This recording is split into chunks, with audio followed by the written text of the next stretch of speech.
What happened in the pandemic Okay. was all the shops were shut, and all the people who were Mm, manufacturing it had so much stock left. So yeah. all of a sudden, everyone, like, all the artisans, all the manufacturers sitting in and around Lucknow started developing a reseller network online for chicken Okay. curry. It blew Mm, up like mm, crazy. And honestly, now I can see it in clarity that this was happening. When I entered, the idea was that it's so unorganized, I want to organize it. And there's no mm. one who's organized it, so I see an opportunity. Can you walk me through how you brought your mother into this space again? I got her into this. I feel like she got me into this. Like, the idea actually stemmed from her. So it was actually destiny's way of just connecting both our, journeys. Every time we made a mistake, we wrote it down. Like, we make sure that it never happens again. And we tell our team that ek galti ek bar allowed है, we will not say anything. The second time is done, is not allowed. Just write it down and we will make a process around it so it doesn't happen again. What happened was the craft was taken to a national television, right? And the Mm, whole of Lucknow, everyone who was involved in the craft, everyone who was manufacturing it, saw the brand and saw us in a light which I think we could not have even imagined. So we had an influx of inbounds from artisans and people who were working in the craft. They equate it to Fab India, and like for us, that's an honor. Or like being called or compared to a Fab India is a big thing. The thing is that, after Shark Tank, an entrepreneur goes through very irrational numbers. Like, I was not ready for that. I was not ready mentally. For anyone who wants to mm, launch a brand today, yeah. launch it with your face and your story. Like, because, and that's the best. I also feel it's here to stay. It's the best leadership advice I ever got. And it Mm. said that be soft on the people but firm on the issue.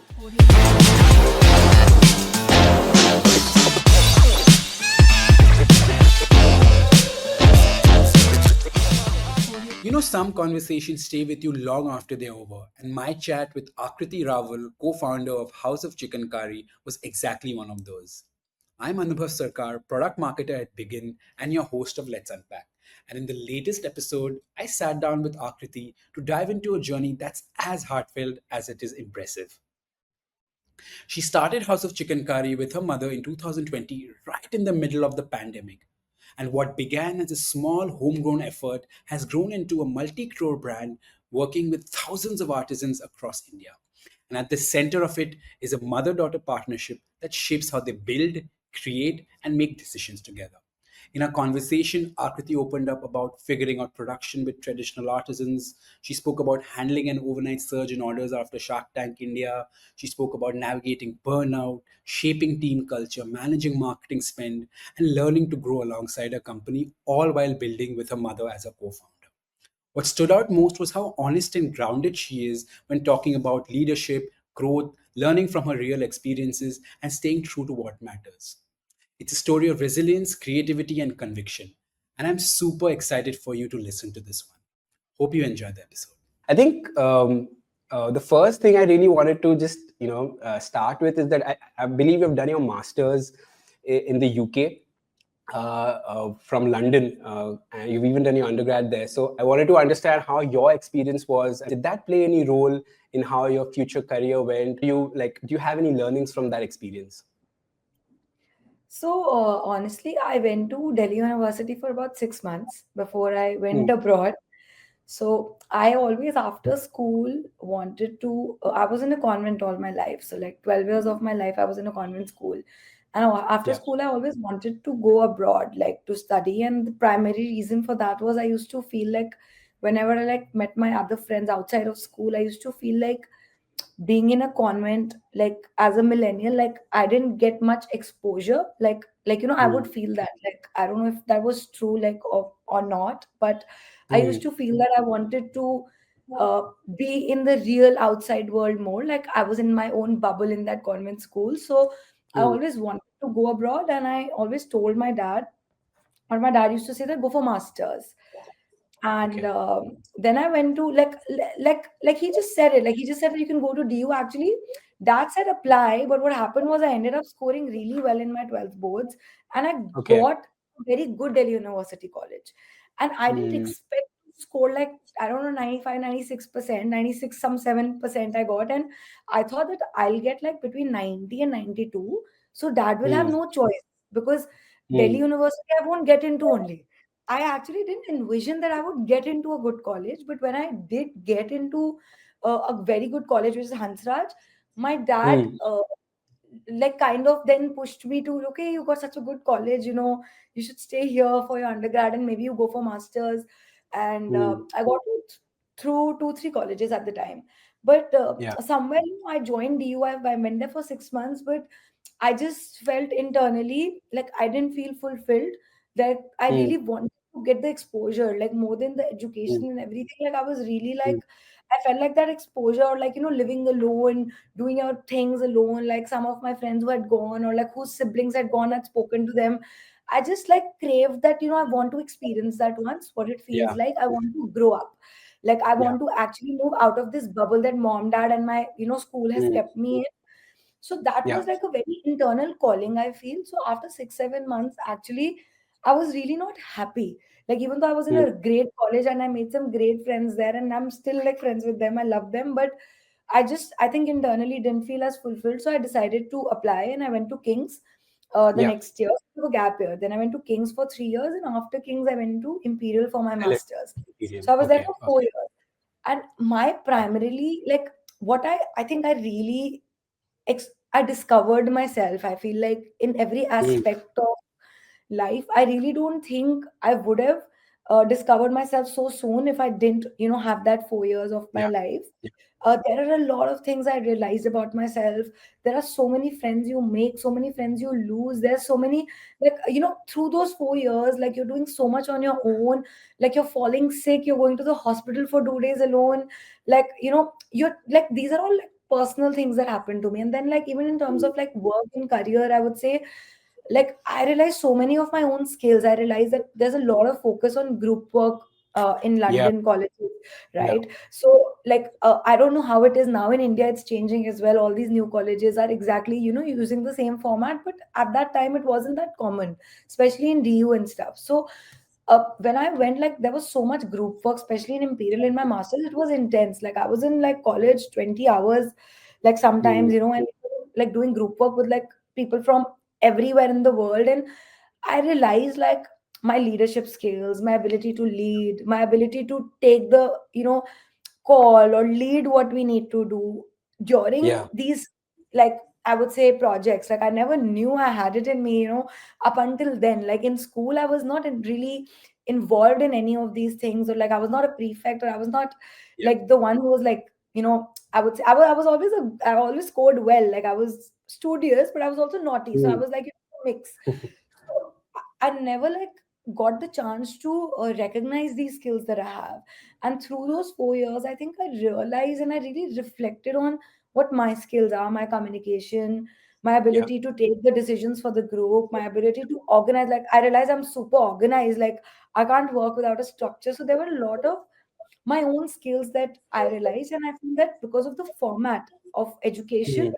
like I could do that. And that, Yeah. I think, was the biggest, like, now when Yeah. I look back and some of the skills that I use at work, I feel, okay, like this is where it started. I do remember it now.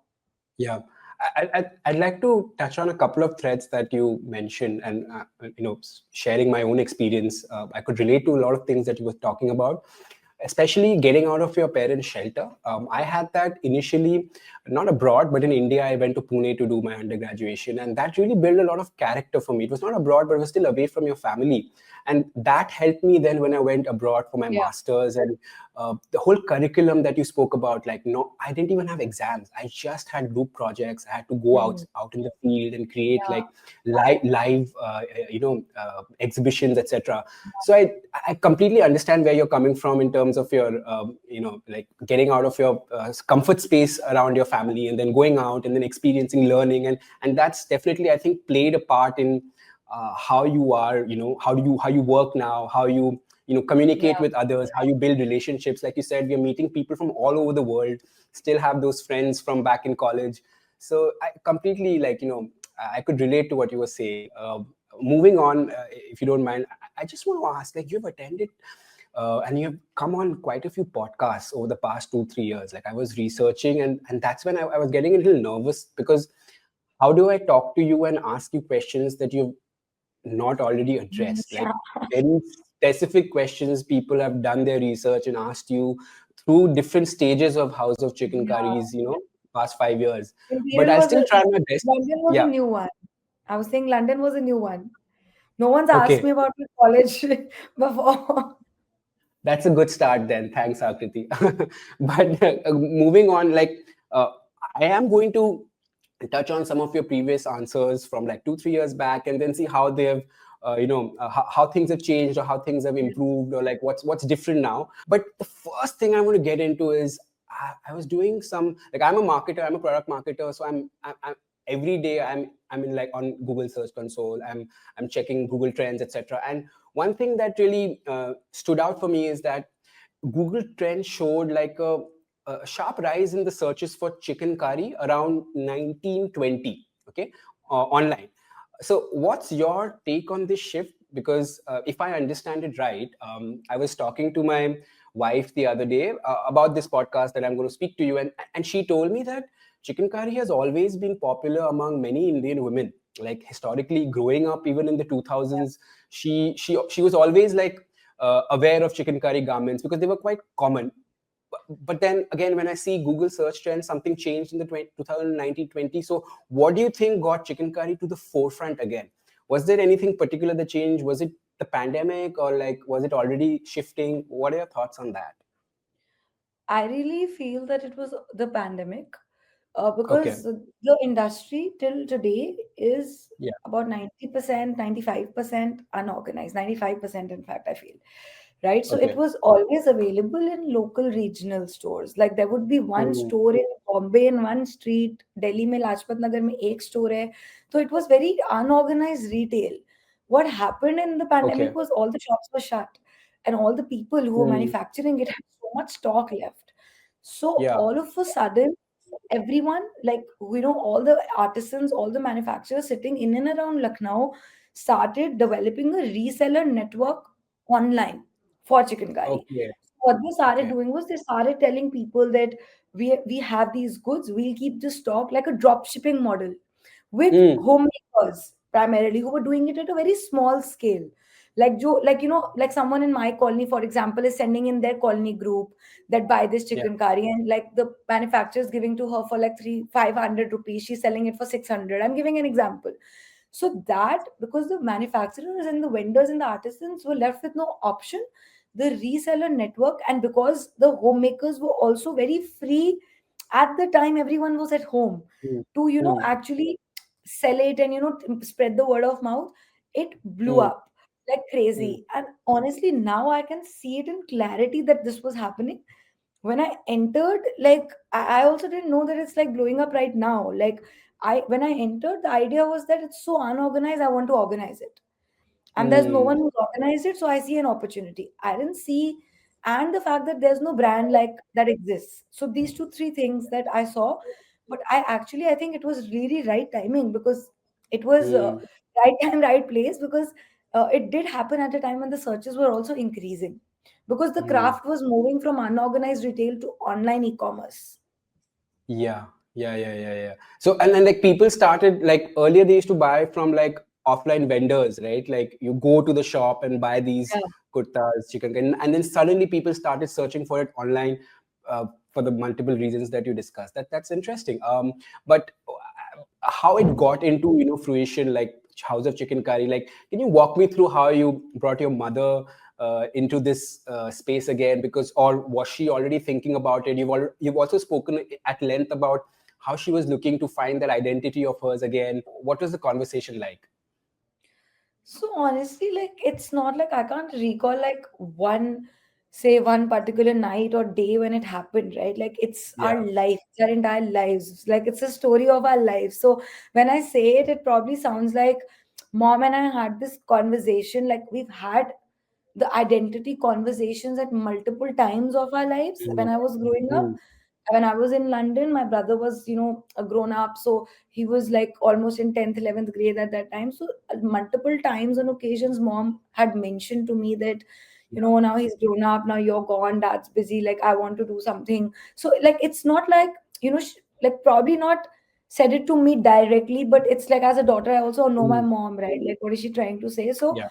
over, I feel like a journey of life, or like over a few years, I could see that she's longing, for that identity. And I would actually tell her that, Mom, like, you don't have to think that you have to earn money. It's okay. Like, like dad has enough, like we have enough, Mm, but find your identity through your purpose. Like, I used to always say mm, that your purpose can be volunteering, your purpose can be you love to paint, your passion, like find that passion. Don't think mm, that we or dad or me or anyone expects you or will respect you more if you get money. That's if that happens, it's a bonus. So I used to always tell her that find what you love and where you yeah. get engrossed and you don't think about us.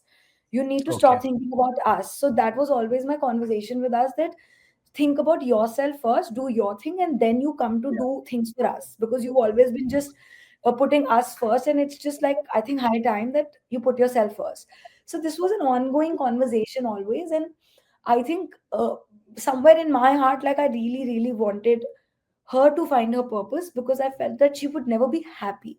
Like, if she would never be truly content, like, she would be happy for us if we achieve things. She would be happy for dad, she would be happy for my brother and me, but her internal fulfillment will come from her own identity, right? And I had Mm, seen that over so many like years, that I honestly really had it in my deepest prayers also for her, and I really feel God's listened to those prayers. I feel that, mm, like, that's what exactly happened, because sometimes we sit and just like look at each other and like, where have we come? Like, what is this? That's happened. So I feel like sometimes, like, there is a much bigger power, universe, yeah. God, whatever we call it, that works in mysterious ways. And and I don't think I got her into this. I feel like she got me into this. Like, the idea actually stemmed from her. So Uh, it was actually destiny's way of just connecting both our, journeys, like hers at 48 and mine at 24 at the yeah. time. So it was just life's way of connecting the path. And now it's, I think, turned out in such a beautiful way. And it's not like we don't have our fights. Like, half the times, like, I'm only fighting, I feel, with her, Mm, and which everyone in our office is a witness of. But it doesn't mean that we don't have the best intentions for each other, right? It mm, just means that we mm, want to get better. There are certain roles I have at work, there are certain roles that she has at work, and we both want to do yeah. best. But yeah, I think it's just been a beautiful journey. And like I always say that, like, more than my own journey, I feel like what I feel is a real miracle is what's happened with my mom. Like, I feel we live it every day, and I feel that it doesn't happen to a lot of people. Yeah. And I make sure I keep reminding her that I'm so grateful for this to happen to you. And I hope you know that it's the biggest privilege that anyone can Mm, have at 48. So we need to like do the best that we can. Now God's given us this responsibility, and we have to make sure like we do the best we can. I really appreciate you being so candid, Akriti. It's so nice to hear actually, like the relationship that has that you've had over with your mother before Chicken Curry, House of Chicken Curry, and now as well.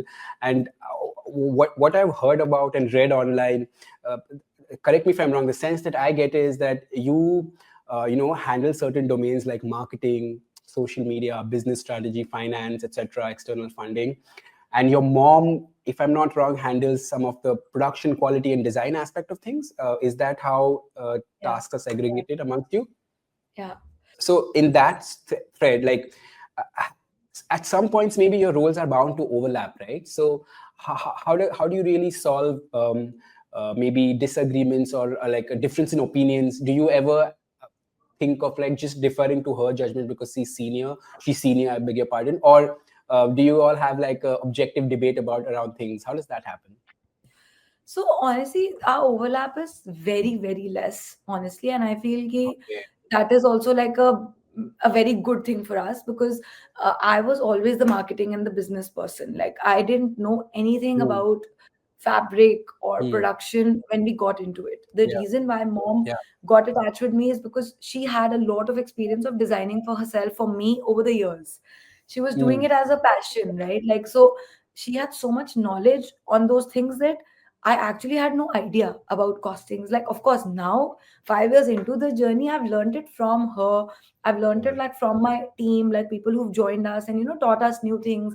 She's also learned a lot of things. So she was always the production person. She was always the Hmm. quality person. She was always the person taking the calls on stitching quality, like what we can do better, what fabric we should use, what the cost of the fabric should be. So she was always that person, and Hmm. that's something that I'm very clear, like in my team, everyone knows that without Poonam ma'am's signature, like it will not, like when it comes to me also, I'm like, just don't show it to me. Just ask her and tell me what she says.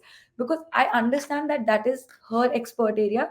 And I think all the other things, which is pretty much like the data side of things or marketing and Yeah. finance, they fall under me. And mom is very aware that that's my domain. There's no debate on Mm, that. And of course she mm, learns that like from our team, and like, what we do, the way we build content, or how we like work on data, what we look in data. So she's like learning, and she's very well aware now. I'm very confident that she knows a lot more than any like new person and millennial starting, a D2C brand today, because she's yeah. seen it so close now. She's seen how Yeah. we work on the data. She's seen how we build that content, what the strategy is, what the storytelling is, how we want to present it. Now when we go to Lucknow so many times, like, we'll be there for like 7 8 days, and we'll be in villages and stuff, and I'll be like in that zone, and mom is like out with her phone. She's like, I'm making content. So like so many times, like she'll shoot content because she knows they'll use it. And she Yeah. has that mindset now because she's seen it. But domains are very very clear, I feel. It's very separate. We respect each other's opinion in each other's respective domains. The Yeah. conflicts of course sometimes happen when, like, I will have an opinion, say, on a quality or something which I don't know about, and then mom will like, Mm, say that this is not right, or like on something that mom will say which I'm handling. The conflicts happen, but I think it's yeah. okay. Like, I tell her also that here, when we step inside the office, I have a role. Like, your role is like the head of production. So, of course, you are the boss of that. But my role, in terms of, like, in the sense of a CEO, is everything. So, there Mm, will be times where I may say something, you may think it's not personal. And I think we understand that the moment we step in, the inside the office, it's a professional domain. Like, we have a role. We're not a mother and daughter. Like, I tell it to her in front of the team, that we're mother and daughter the minute we step out of here. While it's very easy to say, a lot of the times, like, my food or some, like, I don't know, some healthy snack is coming into my office because mom is sending it from the ground floor. So obviously, she's a mother, and she has a thing. She'll be sending me like juice or something, like she'll mm, send every day. So that's a very yeah. separate domain. But other than that, I think in terms of work, we managed to create like really strong SOP systems. She Yeah. has support of great team. I have a support Yeah. of great team now. So we have people Yeah. under each of our respective domains, and now it works out well. Now I feel like the conflicts also over time have Yeah. reduced because we built systems around it.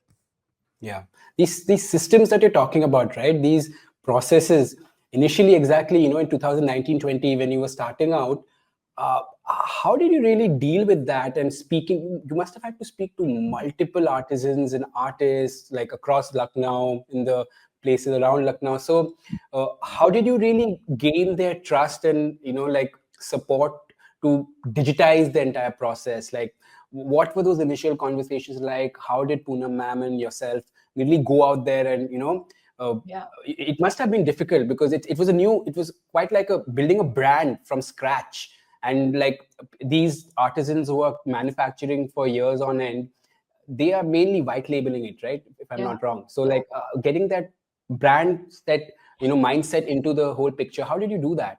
It doesn't sound I mean, very easy at all. now that I think about it, honestly, it's been 5 years, and like, Yeah. it wasn't like, yeah, I mean, it wasn't easy. But now in hindsight, if you think about it, I think if we didn't go through that, we wouldn't have the depth of what we do Mm, today. When we went, we didn't know anything. Like, we were fooled by every second person in Lucknow. Probably for the first 2 years, we didn't like have a family in Lucknow or someone yeah. in the business who could tell us, okay, this one's a like actual manufacturer or artisan, or this one's a Mm, middleman, or this one's just like mm, fooling you, or the cost is high. Like, I think we for made sure. our fair share of mistakes, and like we realized with every mistake how to get better. That's how. And Mm, there is actually no formula. Like, I feel in any business that is the formula, right? Like, but what the major shift that I personally feel happened, like everything was like, probably like we made a mistake, we learned, we improved. We made a mistake, we thought, okay, how do we make this better now? So every time we made a mistake, we wrote it down, like mom and me, and both of us are like very solution oriented people. So that is one thing which is very mm, common. So if something Yeah. happens, we make sure that it never happens again. And we tell our team that ek galti ek bar allowed hai, we will not say anything. The second time is done, is not allowed. So we have this in common, both of us. And we would just write it down and we would make a process around it so it doesn't happen again. So we Yeah. would just take a note of every mistake. Like, that's how we improve. But the major shift happened after Shark Tank, honestly. And I feel Mm. that that was the biggest blessing for us because uh, we went to Shark Tank very like we didn't know like what was into it, like, right. We got great investors, great mentors, so we learned a lot. Aman and Piyush's team, I've always like have praises for them because like I think I've really been like spoon fed and I've learned everything from them, on how to structureize and build an organization. So I really am very grateful for that. But apart from Yeah. that, like the sharks wala part and the money part, what happened was the craft was taken to a national television, right? And the Mm. whole of Lucknow, everyone who was involved in the craft, everyone who was manufacturing it, saw the brand and saw us in a light which I think we could not have even imagined. So we had an influx of inbounds from artisans and people who were working in the craft. And Mm. I just, on my Instagram, like on my LinkedIn, like there was an influx. Like I didn't have to go to people. People started coming to us. And I think Yeah. that just changed everything for us. Like, and now when we like go to Lucknow, the way people look at us, and when we say we're from House of Chikankari, people are looking Mm. at it at par, as a Fab India. And that is like because within the city, it's a very small, like it's a small industry, like like everyone Mm. knows everyone, right? Like people who are Mm. involved in the craft, they know each other. Like of course, like it's people know it, and people know that this brand has come and they're trying to do something different. They're trying to organize our craft, and Yeah. only a Fab India had done it at that scale, like or bigger, much bigger actually. Yeah. So Yeah. they equate it to Fab India, and like for us, that's an honor, like to be being able to even be on the same page, or like being called or compared to a Fab India is a big thing.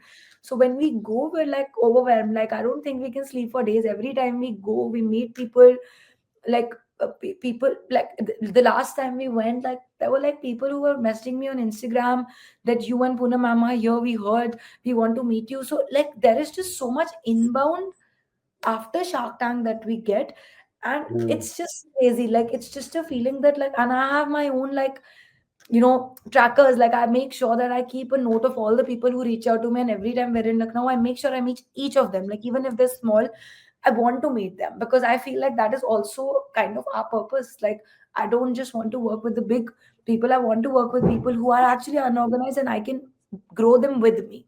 So I make sure Yeah. I meet everyone. And like that is one thing. Like even if it's an artisan who's doing like 100 pieces of something, I'm okay. I want to meet them Yeah. because I feel like that's how my purpose or my brand's purpose or my our purpose and grows. If we attach ourselves Yeah. to Yeah. people who will grow with us.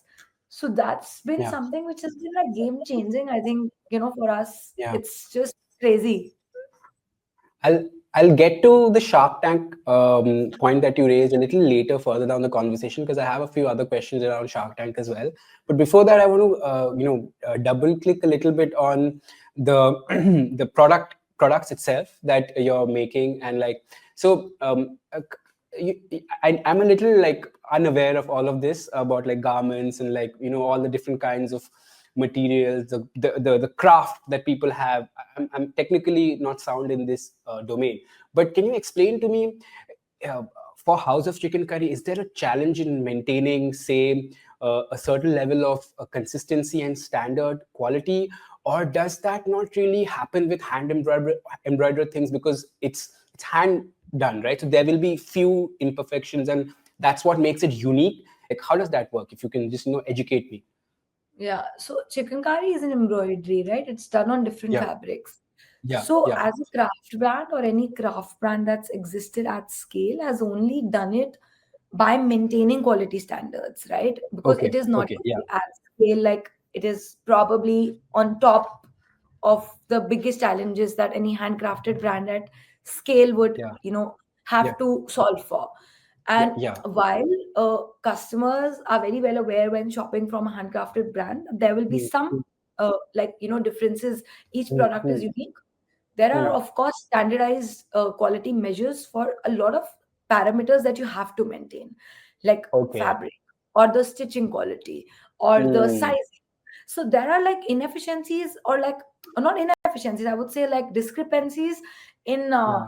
the embroidery that can exist. But as a Hmm. brand, my Hmm. discrepancy cannot exist in the quality of my fabric, in the quality of my stitching, in the quality Hmm. of my customer experience, in the Hmm. quality of the ease of shopping, like, so Hmm. there are like, I would segregate it, right? And I feel that Yeah.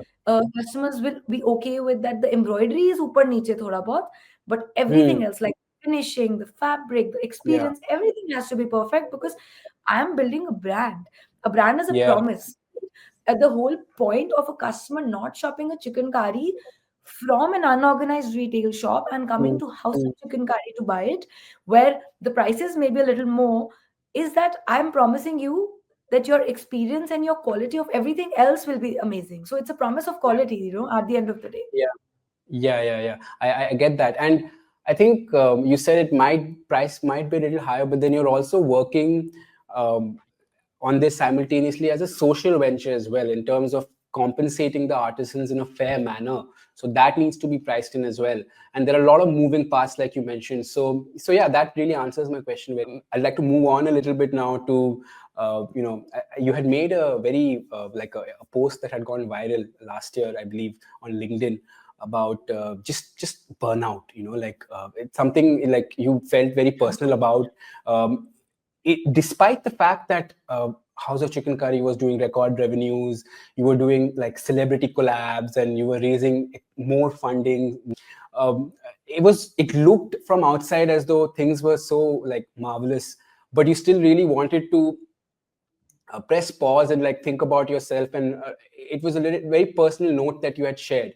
So I just want to know, what was that, what was happening internally, that the numbers of House of Chicken Curry don't tell, and how do you deal with it? I think this was the post after the year end. I think at the Yeah. after the financial year, I think ended or Yeah, something. you said the post that broke you, on something Yeah, along yeah, those lines, yeah, the year yeah, that yeah. broke you. Yeah. I also had the courage to then post it Yeah. after I'd solved the challenge. I think that's why. Yeah. But Okay. yeah, I mean, I remember because we did our Yeah. highest revenue in monthly Yeah. revenue that month, and I thought, okay, finally the jinx is broken, so I can like now talk about it. But I don't know, like I'm very open about, like, honestly, not just like on LinkedIn in general, when I'm in podcasts or even on Instagram, anywhere. Like if you see, like I don't like I'm very real. Like I can't fake it. That's a personality trait I have in general, not just on a podcast or something. If I feel Yeah. something, I say it how it is. If I'm going through Yeah. a hard time, I'll tell you that it's not easy. But if I'm having fun, I'll be like, you know what? It's the best feeling. So it's also like Yeah. it also changes. Like I'm not feeling that every time, but Yeah. probably through last year, Yeah. before we Yeah. raised our seed round, it wasn't an easy time because there were a lot of challenges that Mm. I thought would be solved on its own, because after Mm. Shark Tank, like that Shark Tank thing happened overnight. Also, the thing is that, after Shark Tank, an entrepreneur goes through very irrational numbers. मतलब आप Mm. irrational growth देखते हो और आपके दिमाग में, you're not like, I was not ready for that. Like if you Mm. ask me, I was not ready with the team. I was not ready operationally. I was not ready mentally. And I didn't know Mm. that. It happened to me overnight. And now I'm supposed to handle it. And what happens Yeah. is you've seen those numbers once and you then cannot sleep without seeing it again. सो अब आपने देख लिया 3 महीने आपकी revenue highest पे चल रही है एंड वो उस टाइम पे आपको लग रहा है कि ऐसा ही रहेगा, बट वो ऐसा नहीं रहता है. And हाँ. when that reality hits, it's not easy. Like at least for me, that happened. So I can speak for myself that you Yeah. just are like flying high. You just feel okay, भाई मतलब मैंने तो life मेरी बन गई है अब. I have seen this. अब तो यहाँ से up है, and it's not like that, right? Yeah. That's what I went through. Like, and I see that, like, Yeah. I didn't know. जब 3 months revenue top पे चल रही थी after Shark Tank, you think that this Yeah. is how it is. And Yeah. this is how it is. अब तो यहाँ से ऊपर ही जाएगा, अपने आप हो जाएगा. Like, वो बढ़ता रहेगा. But I when think. you go Yeah. through of things, like when the scale comes, when the challenges of the Yeah. scale hit, you realize Yeah. that then आप प्रॉब्लम के डेप्थ में घुसते हो कि ये क्यों नहीं हुआ. Yeah. And Yeah. hindsight, if I talk about, I will honestly just tell myself, and I tell myself that कैसे ही होता, had I not Mm. solved Yeah. वो things, और वो बिना solve करे वो नहीं होता, but मुझे उस time पर वो नहीं पता था, right? So I Yeah. think that journey had to be like that. I went through like this, after Shark Tank, the revenue being stable for a while and not Mm. growing. Like after that, Yeah. national Yeah. peak, Yeah. which was really frustrating me internally, that what am I doing now? Like, Yeah. what am I doing? What do I need to fix? And what do I need to fix was the feeling. It was not Mm. ki I was frustrated at anything else. It was just like I was frustrated at kya fix karna hai? Like what is the next challenge? And I think that took a while. It took Yeah. almost a year. And and after that we raised our seed round, because I wanted to raise the seed round after I was confident that I've solved for it, because I didn't want Mm. to raise more investment without solving for my like existing issues.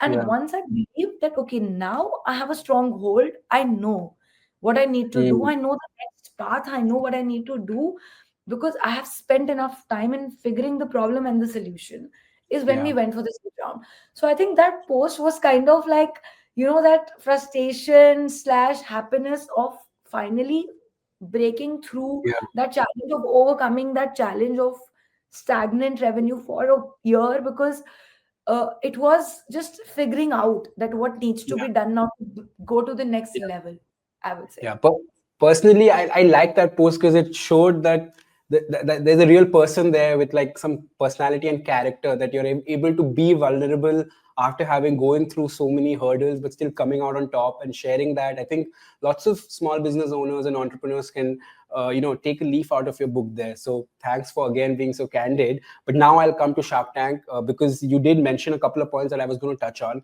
But the first question is, though, so when I first saw your episode, the thing that struck me was that you were already a profitable business based on the figures that I saw on the TV screen, and you were leading a team of 70 people. So you were a pretty like a decent establishment already. And I work at a company that has never gotten external funding. That's Zoho. It's bootstrap. So I was thinking, obviously the main reason is you get more money, but why was House of Chicken Curry at that point thinking about going to Shark Tank? Because if I'm not wrong, I heard somewhere that you had somebody in your marketing team had suggested, why don't you go? But like, did you think that far ahead, or was it just like, okay, we'll try, if we get funding, amazing? But it also meant that you'd have to give a part of the ownership away. So how did Yeah, you start to think about that, and what were the discussions you had with your family and like, yeah, the other leadership group within the yeah. organization? So why Shark Tank when you were doing fine? I honestly, now that I think about it, never thought about funding at that time. I only had two things in mind, and Yeah. all the discussions. Like personally, I'll tell for me, and then the discussion with the family. Like Yeah. when team had suggested, I always say that मुझे तो लगता था होगा ही नहीं. So हाँ. I didn't think कि ये सब real होता है. Like I just thought that होगा ही नहीं, and I was like ठीक है कर दो apply, let's see. Like I was so Mm. busy like building. I was like, guys, apply, it's fine, all these things don't happen. इतना मतलब it just seems like a thing that happens on TV. Like it's not real. Yeah, It seems like yeah, that. yeah, yeah, And yeah, I 100%. Yeah, had opinion. Like I didn't believe firstly it would happen. I just thought कि ठीक है कर दो. I'm too busy. I'm too busy. Like करके अभी बहुत चीजें करनी है. आप लोग कर दो apply. And of course, the yeah. second and third round, mom and I were involved. We went for the pitch in Delhi. We sent a Mm. video, all that. So when all that started happening, it started hitting us. But Mm. personally, when we came to the final stages, like when we were called for the pitch, Yeah, through the whole process of when we got called for the pitch, the money was never the idea, because we were profitable and making enough profit.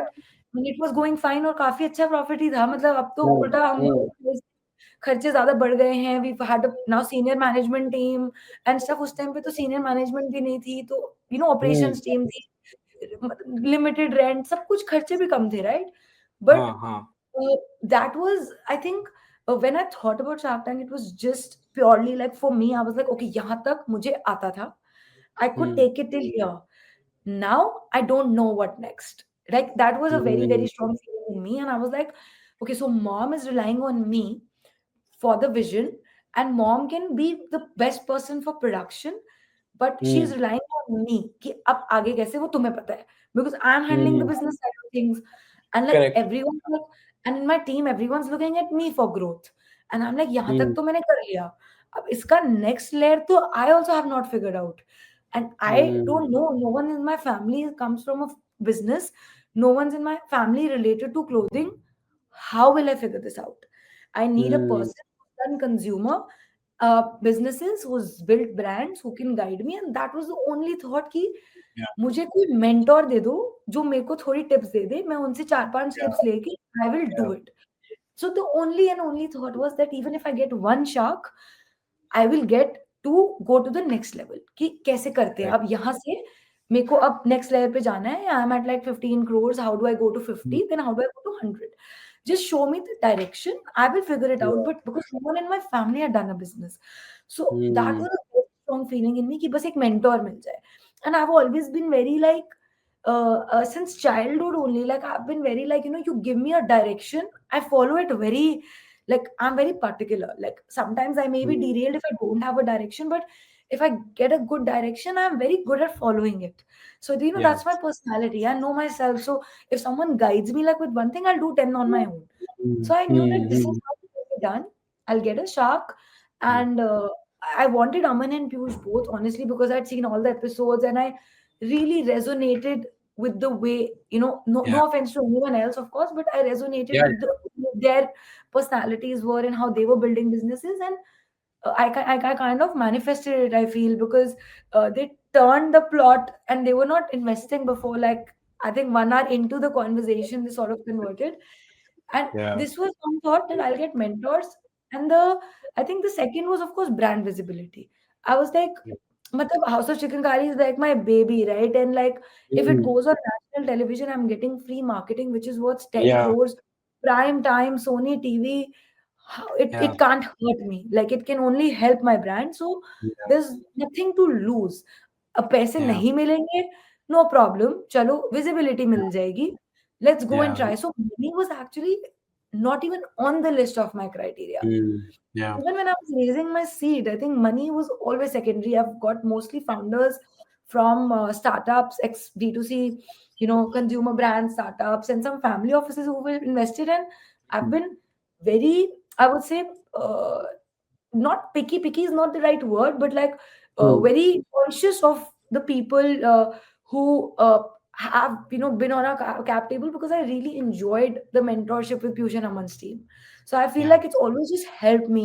So all the people who are now on our cap table, also from the seed round, are people who've like I've been open with, like if anytime I need guidance or I'm going through something, I'm very vulnerable also and transparent with my challenges with them. So like I'll Mm. just pick up the phone and I'll just say that, okay, this is what I'm going through. What can I do for this? And I just feel it makes my journey a lot easier. Like, Mm. gives me that guidance, and my Yeah. mom is at peace. She feels that like, so cap table and all ki equity jayega, it's not even a question, because how will Yeah. I learn? My mom's always at peace that, okay, you have good investors, so at least you have someone Mm. to guide. So mom is very aware of the fact that I can't help you in those side of things, but at least you Mm. have people who can like help you. Got it, got it. And I think you did mention that it's like going on Shark Tank prime time television is like it's like a crazy marketing like an initiative, and I'm sure in a sense like the episode sent website traffic like skyrocketing, right? Like I'm guessing things changed overnight, and I just want to know, like in that moment, how did you deal with that surge in demand? Like, did you need to make certain staffing decisions or operational changes? Did you face like challenges in actually like fulfilling all the orders? Because I'm sure there must have been like a sudden surge. Would that be right? So, regarding the prime time thing, someone had mentioned this to me around Shark Tank. I'll come to what happened, but I just want to say this because I find this very interesting. That to Yeah. get an ad for like 30 seconds on Sony would probably Yeah. cost somewhere in crores. And to get Oh my. and attention span of a customer on an ad is always divided. To get Yeah. 100% attention on your brand story for 15 minutes is Insane. probably worth, something we can't Yeah. even imagine. And Yeah. it just It. hit me that, like, yeah, I never thought of it about. in the sense of attention span also. Yeah. When someone's listening to your brand story on Shark Tank, they're invested in your brand and they Yeah. remember. It's very different to an ad also. Yeah. And Can I add something there yeah, on that point? So, like, I'm an organic marketer, so this is like an organic marketer's dream. Like, yeah, getting attention, like, your expense was what? Just flying down, or like exactly. little bit here and there, That was and maybe also the time. reimbursed. Yeah, but you did also take time away from your business, Yeah, so that's yeah, your basic cost. yes, But the return on investment there is insane on that, like what you were saying. Yeah. So yeah. 100%. So how did you deal with the sudden demand So for surge? us, biggest change, I think, yeah, of course, inventory was not Mm, planned for. Like we yeah. didn't have anything ready only, and we couldn't stock up because we got to know like 2 days before. So 5 days before your pitch, you get to know that you're pitching. Then you have two Okay. to three months before the episode airs, but you Yeah. get to know 2 days before the episode is airing whether you will be coming on TV or not. So Mm, technically, like, you can't take the chance as a brand in investing in inventory. आपको पता ही नहीं है। अगर नहीं आया mm, तो आपने तो ले लिया inventory, what will happen? How will you sell it? So we didn't take that chance and we got to know 2 days before that we're coming. And we also didn't get to know. My friend saw our trailer on some ad and and she messaged me that, oh my God, you're coming on Shark Tank. And I was like, how do you know? Because I didn't tell anyone. And she's like, your promo just came out. I was like, what are you saying? So before the Shark Tank team told crazy. me, my friend Man. messaged me. And then we got to know that it's coming in like 2 3 days. We didn't like plan it. Operationally, it was very challenging. We didn't even have an Mm, inventory management system. We didn't have mm, unicommerce or anything at that yeah. time. तो बहुत problem हुई थी। हमने अपना 1 महीने बाद का launches सारा प्रीपोन कर Mm, दिया था and we launched it before so that we have something to sell, but we yeah. Eventually did stock out 2 months later, so we did have a revenue loss. वो 2-3 महीने के बाद impact आया ही था। But Mm, I think the biggest change and the learning was that operationally we need to be stronger. So the first thing yeah. we did was like get unicommerce and like sort out our Yeah. inventory. Like that was the biggest lesson from that, thing. And the second thing was that we got supply chain managers in place because we realized we can't, like, now at a higher scale, mom and I can't do it anymore. So my mom used Mm, to manage the dispatches also with the operations team, and we had all junior mm, staff. We didn't have a mm, manager. So we realized that yeah. ye nahi ho payega. Like, now when the sales go like 3x from here, we won't be able Yeah. to manage. So two, three things like we realized that operationally, we need to fix. And of course, like Yeah. other than that, I think SOPs and everything, like, we realized Yeah. that बिना process की तो अब हो ही नहीं पाएगा. So Yeah. we Yeah. built processes, structure around a lot of things, I think, in the last 2 years, Yeah. 2.5 years of Shark Tank airing. I'm curious also to know about the hiring process that, like, you have mentioned before. Like, Yeah. so small business owners, like, I'm asking this from their perspective. Like, many small business owners, sometimes it's very hard to get like buy-in into a project from like employees, the initial set of employees. So how do you and on top of that, from as a founder, co-founder, CEO, you also have to think about like, yeah, I need smart, talented people to work for me, but I also need people who, as cliched as it sounds, like match the culture that we're trying to build, or like you're trying to build within House of Chikankari. So, first question: what is even team culture, in your opinion? Like, it's used all the time on LinkedIn culture. Like, you have great work culture, great team culture. How do you personally define it? And on Hmm. top of that, how do you hit the balance between getting talented people who fit the culture, and like, did you learn on the job interviewing people? How was that process like? I'm sure, like, before we were on the other end of the interviews, like, applying for colleges, applying for internships, then suddenly you as a founder, you're interviewing people maybe senior to you. How do you really deal with that? I think out of all my challenges, like I said, like this probably tops the top two or three. I think Yeah. hiring for any new founder, any Yeah. founder who's growing is probably the toughest uh, thing to Mm, crack because there is no mm, formula. There's like you can read 10 things, but what yeah. you actually learn is, I think, from all the hirings and firings you do is when you learn. And I think some of the biggest learnings have been the firings. And trust me, like the person I was or I am firing, obviously for no founder firing is easy. And I No. think it's a very hard thing. Like, you learn so much, you learn about the mistakes you make, you learn about what you want, you feel bad when you break the news to someone. So you want to minimize that as much as you can on, when you're in that journey, because you don't want to do that. It's not a good feeling. And I always say that, like, it's never good to make a bad hiring choice, because it doesn't feel good to a founder or to the person obviously you're breaking out the news to.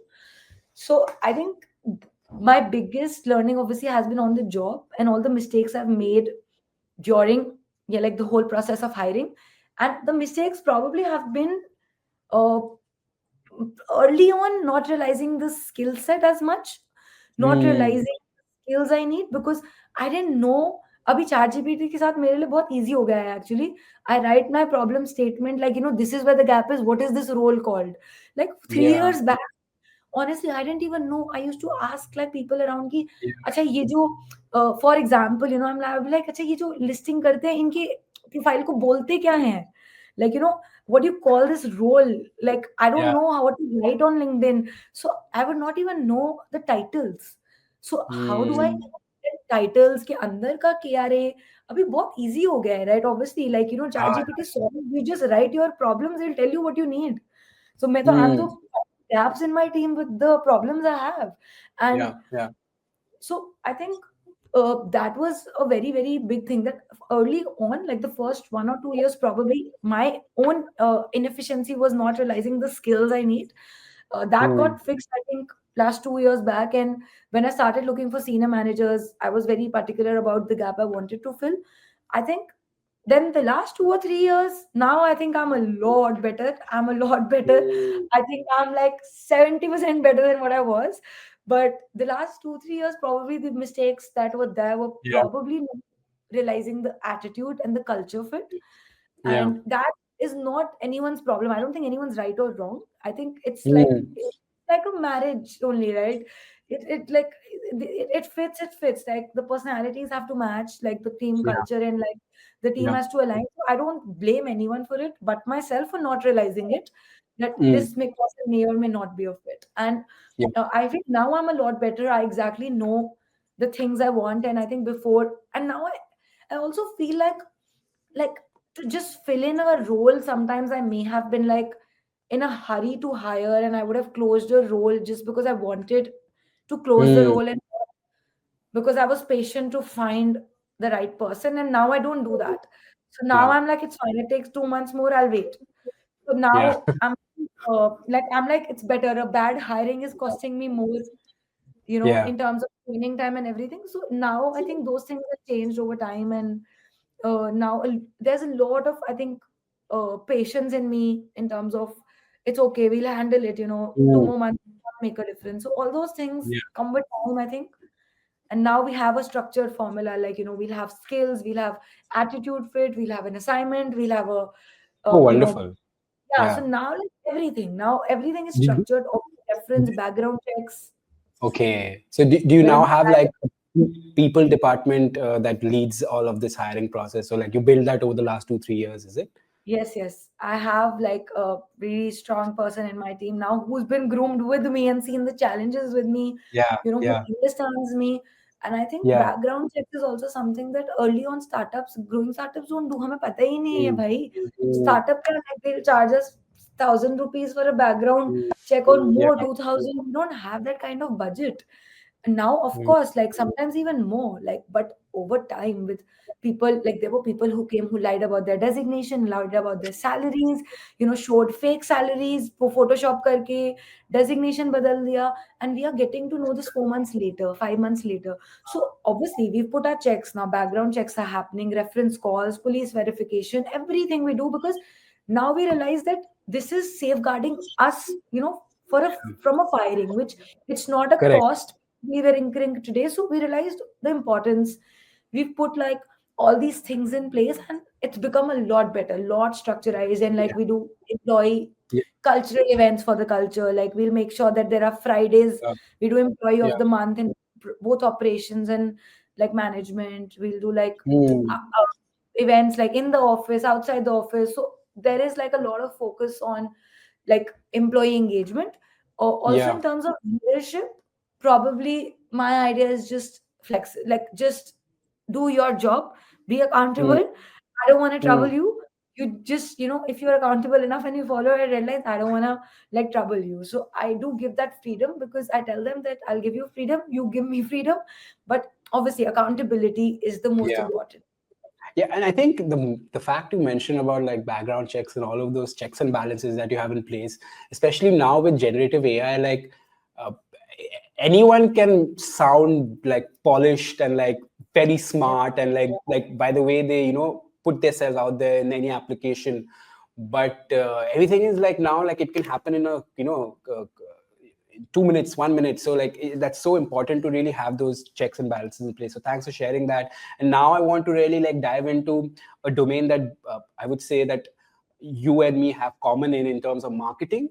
So I'd like to touch upon a few of things if you have some time. I know like this conversation is running quite long, but I have a few more questions I just want to run by you quickly. Number one, how do you think about marketing spend today in terms of like return on investment with like celebrity collabs, performance marketing, print media, and outdoor hoardings? Like what is like what always pulls you closer in terms of like, okay, we need to do this and we need to do this, but like I what are you think okay not trying for to do? us, like over the years, like of course, when the scale was smaller, the ROI on performance was pretty good to like just spend Mm, everything, for acquisition. But as you scale, the law of diminishing returns on performance starts yeah. to hit. So you realize that it is a overall marketing budget to Mm, business revenue ROI that you start looking at, and not just performance. So I think mm, that's the biggest shift now. Like marketing is not just performance. There is a retention budget. There is yeah. branding budget. There is in terms of marketing, yeah, I mean retention and branding, of course, other than performance, that is a part of marketing, and it is a fair mix. I think the Mm, idea is that obviously we do experiments, we see what works. Sometimes things work, sometimes they don't work, but the idea is that like the overall spend needs to give us this yeah. much return. That's how the back calculation is done. And Yeah. some Yeah. experiments work well, and we replicate them, we double down on them. Some don't work well. And of Yeah. course, social and influencer is also a part of like now the Mm, marketing content strategy. So content, as you call it, and social mm, is pretty much in-house for us. Even influencers is pretty much UGC and micro.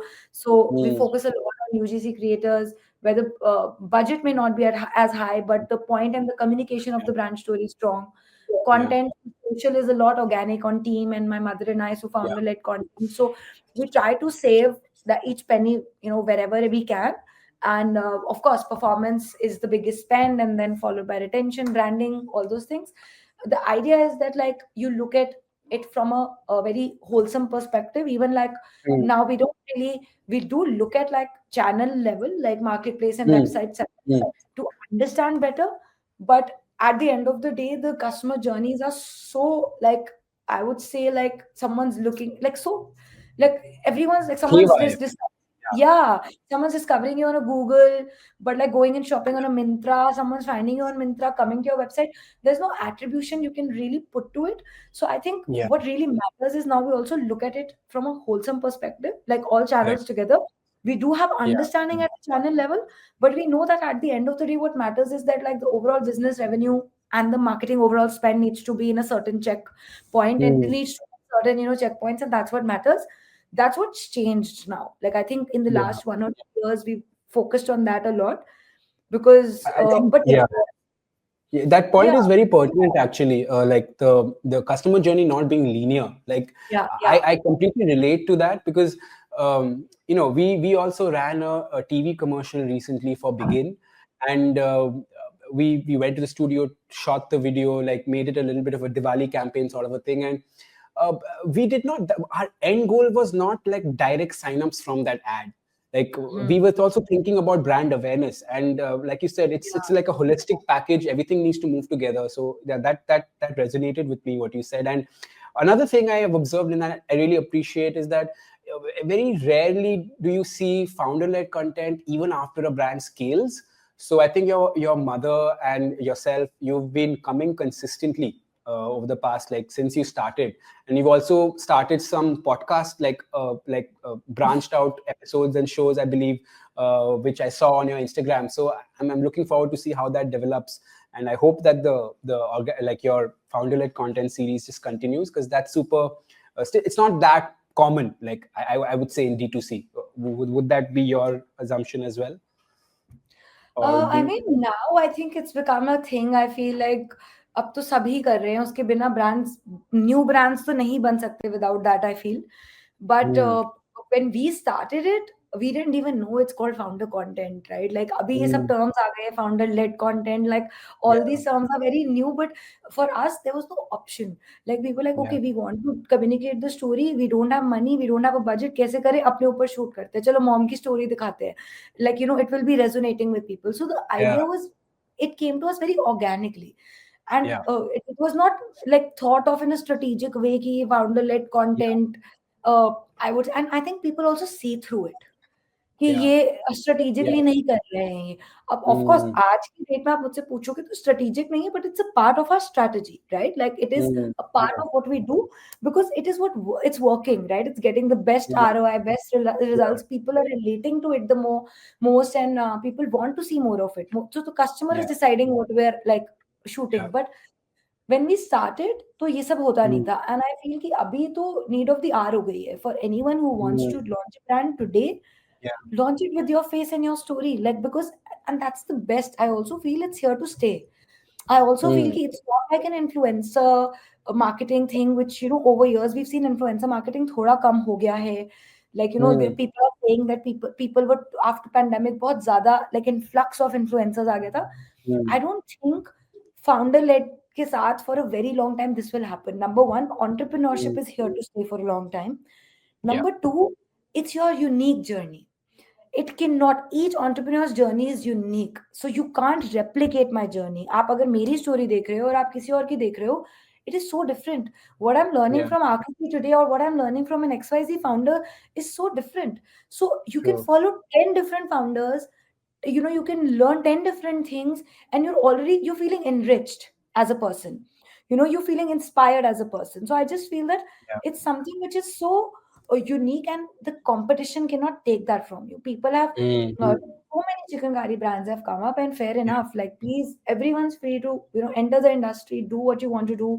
So many brands yeah, have come, so many designs have been copied, yeah, exact products like made in machine and sold like for 500 bucks. mm, But it doesn't matter, we are still selling those best mm, sellers, because our story is our story, right? No one can take yeah, that from us. And right, that's what, like, now mom and I focus on, that ये हमारी story है, आप सब कुछ ले सकते हो yeah, हमसे, आप एक yeah, दो चीजें ले सकते हो, राइट? लाइक हमारी स्टोरी और हमारा दिमाग, बाकी आप, you can mm, take whatever, it doesn't matter. We are confident on these yeah, two things, and that's what we focus on.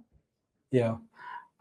I also want to know a little bit about like some data points, you know, like I'm sure your team does, you yourself, your mother do a lot of research on like what are the trends, how people are buying. So within India, in terms of like shopping for Indian wear, what are the trends? Who is really buying it online more, and like how are they really discovering brands like House of Chikankari? Where's the D2C sphere heading in India at the moment? Like what do the numbers show you or tell you? So a lot of like millennials, of course, Mm, are mm, purchasing it online, and mm, discovery is happening through social for D2C brands, through influencer marketing. Now, yeah. I think over the last few years, it's really changed. Last 2 3 years, the focus is now of for D2C brands, micro UGC Mm, content.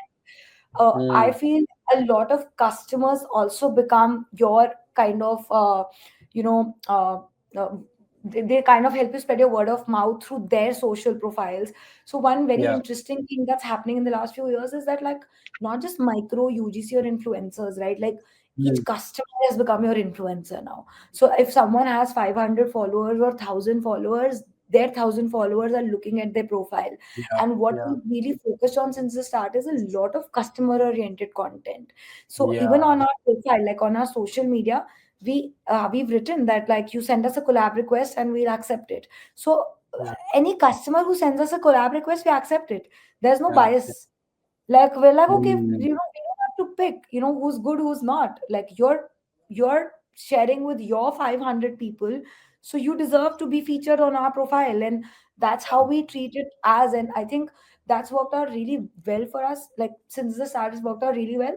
So I think some of the trends are discoveries happening now from these smaller accounts, real people who are sharing Mm, it, 500 people who follow them, with mm, obviously after UGC, your content strategy. I think founder yeah. led content, again, like entrepreneurship is a wave. Shows like Mm, Shark Tank have really, like, brought it to the forefront, So mm, discoveries happen through content. And yeah. some of the trends, people who are buying, millennials, like I said, but now I'm seeing a lot of Gen Z ethnic wear brands come up. So like Gen Okay. Z is also getting into ethnic wear, and of course the design and the brand language is completely different. But I am seeing that Gen Z also is becoming a customer of ethnic wear, and Yeah. through different forms of silhouettes. But you can see that the college going girls, or like girls who've just started going to work, are wearing like really cool ethnic looking clothes. Yeah. And something that I'm seeing, On it's a that, very on that, I had a question, Akriti. Tell me something. I think we both are millennials, but when I look at Gen Z fashion, I kind of admire it. Like, I wish I dressed like them. Do you have that sense of like appreciation for Gen Z fashion, and like is there other things we can take from their way of wearing, styling Indian wear? Like, what do you think about that? 100%. Like I feel like I'm not here to, obviously, like I'm a millennial, but I'm not here to judge anyone, right? Like Yeah, feel yeah, yeah. everyone's free to their own expression of fashion. And like what I think really is different, like Mm, I would say, like what I see is that, like from like my mom's generation is like simple, basic, mm, things that were like standard. With yeah, millennials, like experimentation came in the form of colors, or like the way, like it, like the mm, colors primarily. I see that change happening. They want brighter colors maybe. But Gen Z is like experimental. Gen Z would pair up a kurta with like Jordans, like they would do yeah. that, and they're They'll super they'll cool. wear two things that look like matched, and then they'll wear these Exactly. cool gully lab sneakers or something Yeah, from yeah, Comment. yeah. They'll just So change it I up. think It's what is good with that generation is the fact that they're very the freedom of expression is very out there. mm, And I mm, feel that, of course, there is so much to learn as a brand. Like uh, our job is also to continuously evolve for the next generation, while obviously millennials are still a very relevant generation. Gen Z is going to be yeah. the relevant generation for tomorrow. So my brothers are Gen Z, like they're very different. Like they're so Mm, entrepreneurial. Like I feel like uh, they don't, like entrepreneurship is a career path in their generation. Like yeah. it's not it's considered that, what do you want to be? I want to be an entrepreneur is a is it's like a thing, It's right? So genuine they're thing. very Yeah, yeah, yeah. confident. They're Yeah. confident. Their freedom to expression is there. Like they're expressive. They like they're very Yeah. like they're very very confident, actually. Even in work, like in my office, like I feel like they're very open to voice, like what they feel. Like I would be Mm. so scared when I was in my job. I would not say it, like, okay, oh my god, like this, like if I feel something, I can't say it to my boss, like. But You I don't think see 10 that. times before saying. Yeah, correct. Yeah, they're super confident. I think there is a lot to learn from that generation. I feel that, like, it is very important to cater to that audience also as we grow, as a Mm, brand. And we do mm, have some plans in place, but बहुत important है, क्योंकि at yeah. the end of the day, वो 10 साल के बाद they're going to be the main buyers, right? Like when they purchase, Mm, when they start earning. Right now they're still like out of college and still spending more than we did outside college, I feel. Because yeah. they've seen COVID. They're like, भाई जो है सब उड़ा दो experiences पे, अच्छे brands पे. Like we didn't have that. Like they've seen the Yeah. pandemic and they're very open to spending. Correct, correct, correct. Yeah, and I think that's a very fair summary that you have given there. Now, I'd just like to focus a couple of more questions on the present and the future of House of Chicken Curry. I noticed that you started with other things as well, like Ikat print, Kashmiri embroidery, hand block printing. So I'm sure when you bring in these new art forms and new kinds of products, SKUs, they come with new supply challenges, quality challenges. So Akriti, can you tell me why you decided to start new things which are different from chicken curry when your main brand is still House of Chicken Curry? Or have you realized that there is like a lot of untapped potential in these crafts as well? Like, so how are you thinking about it? So when we started, honestly, you know the journey, right? I've just explained the Yeah. whole journey. So, Yeah. vision has also evolved Mm. alongside, growing the brand, and I think that happens Mm. to a lot of people. A lot of the times, when you do cross the first milestone, you become more Yeah. confident that you can achieve 10 more. And I feel Mm. that the vision has evolved alongside. We are a chicken curry brand, and of course, like, I love chicken curry, and I will do probably 10 other things, but not without doing justice to my main chicken curry Mm. craft. And that is something that I'm very sure of. We are very deep into the understanding of chicken curry as a craft, and we know that we will only deepen this impact. So, Mm. that is one thing that is for sure there, right? But Yeah. I Yeah. think when we were like in the like 2 3 years back, through winter months, there is 2 months where, like, we also have, like, chicken curry slows down because it is a Mm. like it is done mostly on, like, Simple. cotton and some, Mm. those fabrics. We did some innovations with velvet, but we just, like, came across, like, the Kashmiri Aari craft, and when we, like, met Mm. with the artisans, it's done mostly on woolen fabrics. It is, Mm. the same story. Like, the craft is the same. Mm. It's just that the region is different. Yeah. The people doing it are different, but their story is the same.